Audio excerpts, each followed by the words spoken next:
Hey everybody, it's Tom, and today something of a departure from the immediate logic of the presentations that we have been issuing over the last week or so. It's not really a departure, it's just sort of a grounding because the preponderance of my remarks have been of a critical nature, whether that's regarding the digital domain or transhumanism or what have you. And in the background of these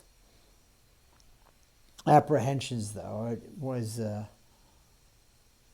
I was reminded by a friend the vital point that we have to be concerned not merely with breaking things down, but with a sense of a positive trajectory. A reminder which put me in mind of the biblical verse, where there is no vision, the people perish. And I invoke that just because of the literary dignity which is ascribed to that proverb, which is found in Proverbs 29:18. Not to import there along with various theological commitments. But it is a principle I don't think many people will be inclined to resist. And so, in the spirit of recalling a vision, lest we perish, some positive remarks or suggestions from my person are perhaps in order. And I suppose,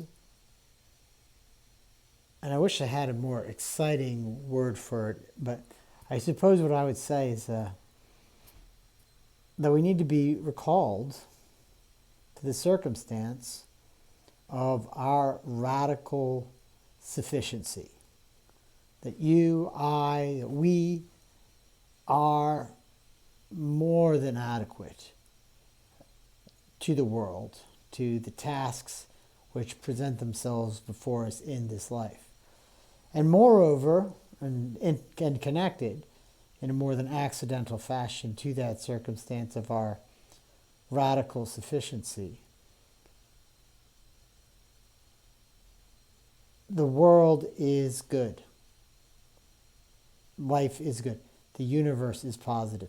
It's very easy, I think, to lose track of this basic goodness, this basic positivity, this basic virtue at the heart of the real, at the heart of being itself.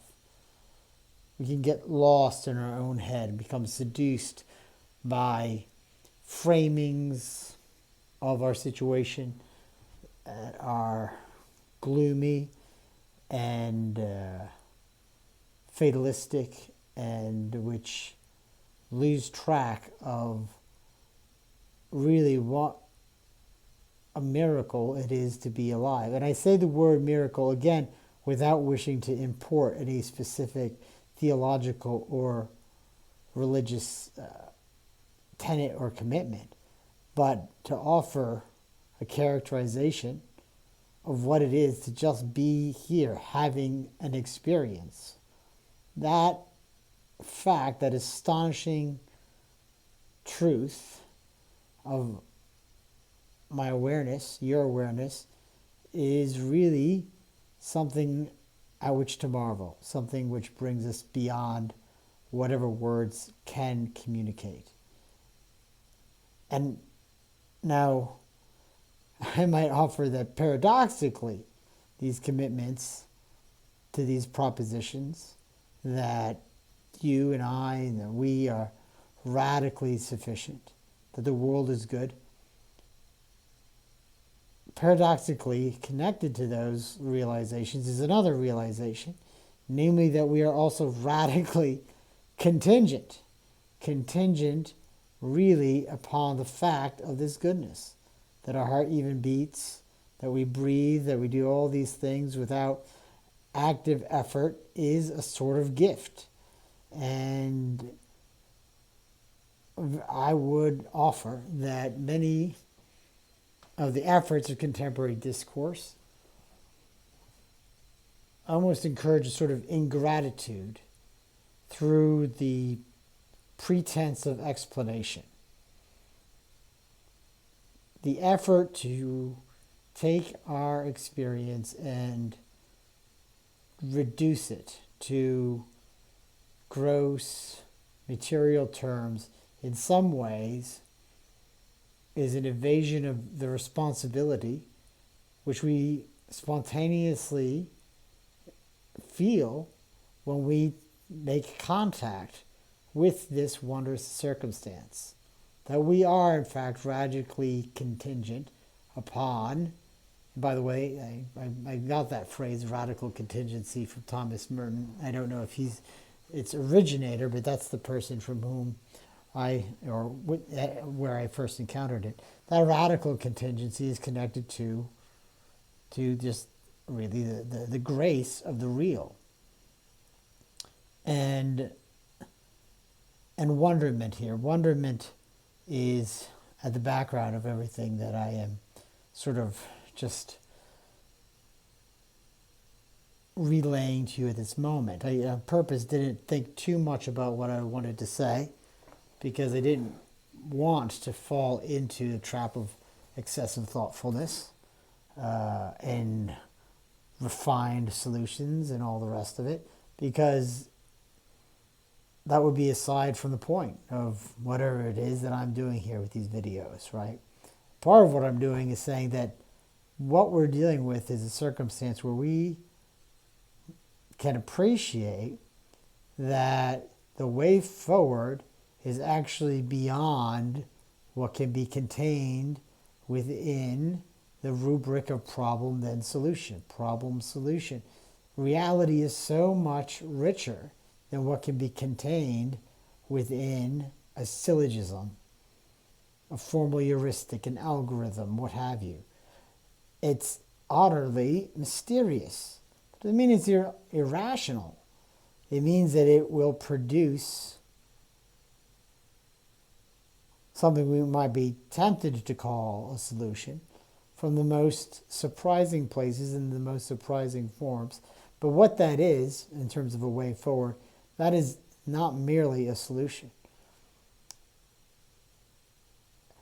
And it's something you just, I think one has to almost encounter from within one's own self. I don't think I have it within me to say much more than I already have. I guess I might adjoin to these remarks is further suggestion in terms of how we are conceiving of the world at large. Because obviously there's no shortage of problems in the world at large.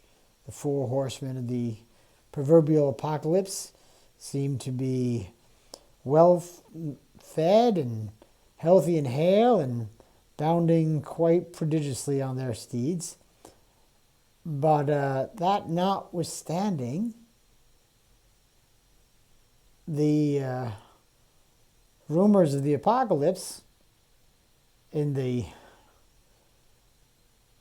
sense of some impending Armageddon and civilizational collapse, those rumors, I would dare say, are greatly exaggerated. In part because we have learned, to a degree, if not an adequate degree, the limitations of certain frameworks from modernity at all, and even from that before modernity, which should give us the discernment and the courage to move beyond our present impasses without recourse to simple disaster. To put it more concisely, I would dare say that you and I and all of us are going to figure this shit out. Okay, we're going to do it. We're going to figure it out, or we're not. But either way, it's going to be good. Life is going to be good, and it is good. And even when it's not, our capacity to deal with those adversities may well be enough to redeem it. So much then by way of hopefully some positive, some encouraging remarks. And thanks to my friend Wes for emboldening me in this connection. And I'll leave it there for now. The only word I left out was the word love, which hopefully is implicit in everything I said here before. That love is really what's going to save us. Love and beauty. So with that, I hope you have a lovely day wherever this finds you or evening, and I'll talk to you all soon. Bye.